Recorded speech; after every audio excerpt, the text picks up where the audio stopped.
Hi everyone, today in this video I'm going to talk about all the 7 high paying part-time jobs that I have done as an international student and even now as well. So without any further ado, let's get started. Number 1. In the first month of me moving to Australia, I have done flyer distribution jobs. So basically you will be given a huge pile of flyers and you will be asked to download an app called Map My Walk, and this is going to track how many kilometers have you walked.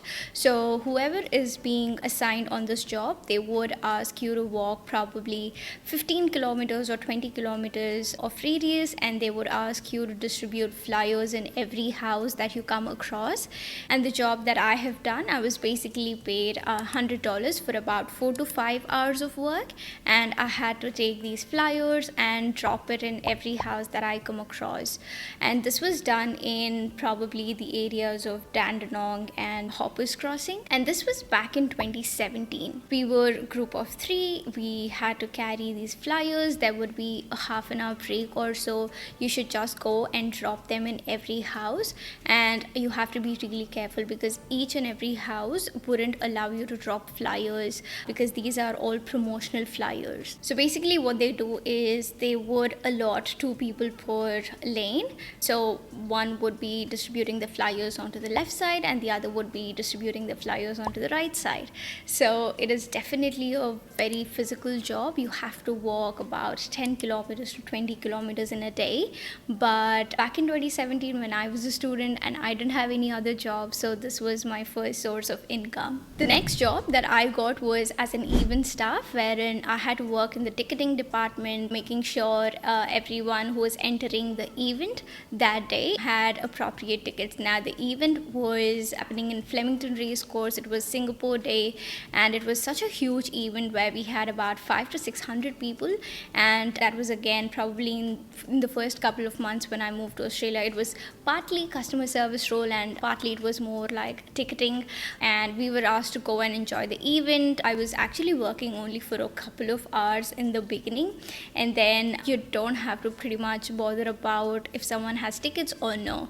So rest of the day I was enjoying the event, and I got paid about $35 an hour for that particular event, and I worked a good 7 to 8 hour shift. So that was really when everyone's stamped worth event. Now I got this job via Airtasker and my first job via Gumtree. The next job that I did as an international student was tutoring kids. Now I used to tutor kids from first grade to grade 8 or so. I used to tutor them maths, then science. The concepts here are pretty simple. The way how they teach kids is quite different, but again, if you are able to grasp that and explain the kids, it's very easy. And I used to charge about $60 per hour, and I had to tutor about 5 kids. So I would give each kid 1 slot a day, and I had to tutor kids every alternate day. So probably I used to tutor these 5 kids in the whole 1 week span. I did that for about 2 to 3 months, and then I eventually got a better job which is why I had to quit tutoring these kids. But otherwise it was a really worth job. I used to tutor these kids for 2 hours, so that's 60 into 2 and then into 5. So that was a really good worth of money making for me. But I still really enjoyed tutoring kids as well because they were really good and to have fun with me when I'm teaching maths and then when I'm teaching science. So it was really good. The next job that I did was I actually worked in frozen fruit warehouse. Now it was not a huge warehouse, it was a very small warehouse. Now this person used to pack frozen fruits so that they can be bought by customers who are quite into smoothies and stuff.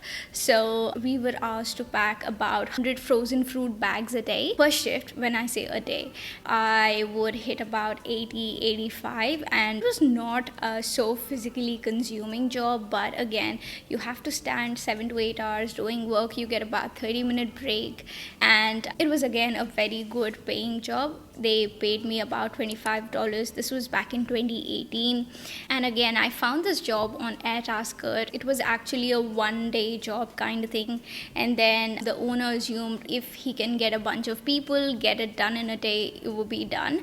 But it didn't happen that way, so it got extended for a month, and he used to call us for multiple shifts, and that's how I would go. And once that was done, I stopped working there because again I got another better job wherein I could earn much more. The next job that I did was hair care products warehouse. Now this was really fun because I use a lot of hair care, skincare stuff, but I don't know how it is actually made. So this is a very tiny place. I think this was a family business, but once everything got manufactured, they actually wanted a couple of people who can help fill in the bottles.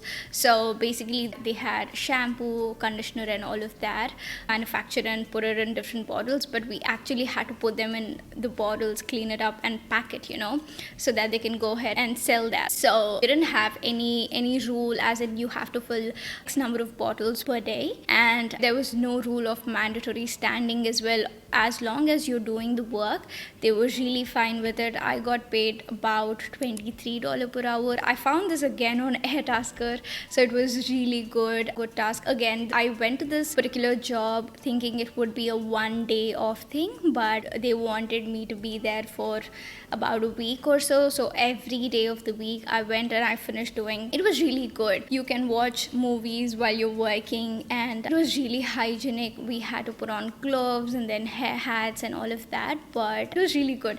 I think it was more like I've worked in different fields and now I understand how the back end works as well, and people associated with certain kind of products, so it feels good when you do these kind of jobs. The next job that I did was I worked for Victorian Election campaigns. So once the voting was done here in Victorian state, we had to go and sort those ballot papers and we had to do the counting and all of that stuff. So I did not get this job via Airtasker. I got this under another recruitment agency, and they hired a lot of employees as casual employees because it was about a 2 weeks job. It was a very extensive job wherein we had long hours. I haven't done this job when I was on student visa, but I had full working rights, and that's when I finished this job, and it was a really good paying job. So probably if you're working on weekends, you would be paid about $50 an hour, and if you're working on a Saturday, you get paid about $35 to $40 an hour, and if you're working on a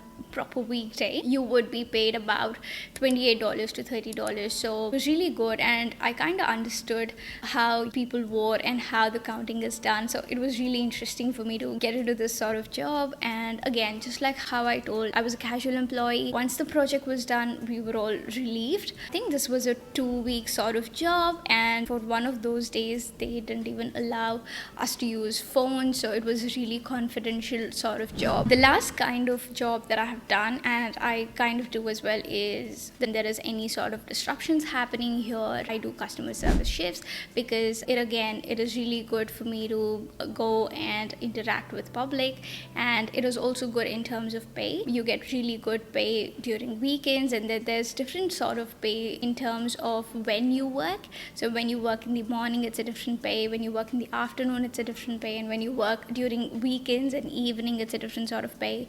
So basically what happens is in Victoria there's a lot of metro works happening, and there would be a lot of public transport disruptions, and during this there would be replacement buses instead of trains, and you will have to assist the passengers in terms of where they have to pick up the replacement buses and all of that. So I've been doing that since about 2019. So this is again a really good job, but again it's very physically consuming because you will have to stand. If you get a long shift, then you will have to stand probably for 7 hours or 8 hours. So that's one of the setbacks, but otherwise in terms of pay, it's a really good one. I hope you liked this video, and if you like this video, please hit like, comment, share and subscribe. I'll see you next week. Until then, bye.